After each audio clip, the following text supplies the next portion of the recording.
We're now in the summer of 1944, and it's July.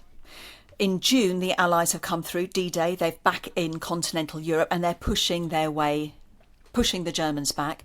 The Red Army is also coming through, pushing the Germans back from the territory they'd taken in Eastern Europe, and Warsaw's sort of in the middle. It's halfway between Berlin and Moscow, basically.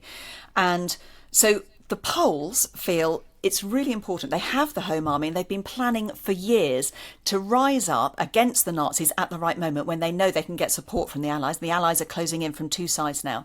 And what they want to do is liberate their capital city, basically so that when the Soviet Red Army arrives, they can welcome them as equals rather than being indebted to this foreign force for their liberation.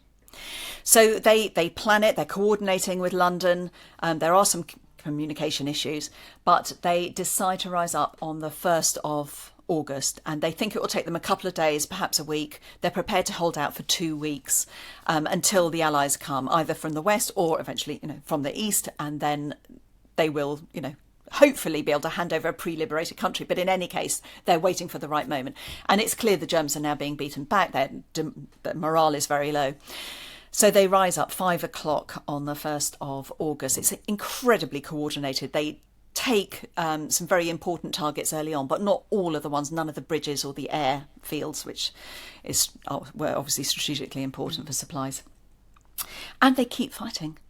And Zoe's account of it's absolutely remarkable. From the very first minute, actually from 4 o'clock, she sees the first action from a window. She sees a unit of soldiers being shot, and she actually rushes downstairs because she's got a couple of stretchers with her unit, and then a medical unit comes in, and it takes her a moment to realise that there is greater need than her need to serve, and she has to let the stretcher bearers take it out and go to the aid of these fallen soldiers. And then there's another set of gunfire, and the stretcher bearers are shot down in front of her. And this is 4 o'clock. It's meant to start at 5, but of course there are pockets that rise up a little bit earlier, or the Germans attack earlier. And so this is her first horrific witnessing of the horror of what will end up being a 2-month-long campaign.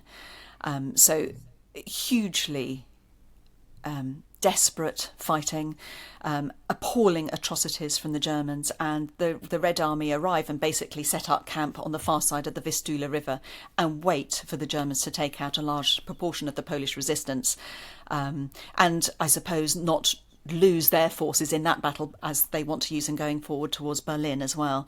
But it's a terrible betrayal, and eventually they hold out fantastically, but there are huge losses.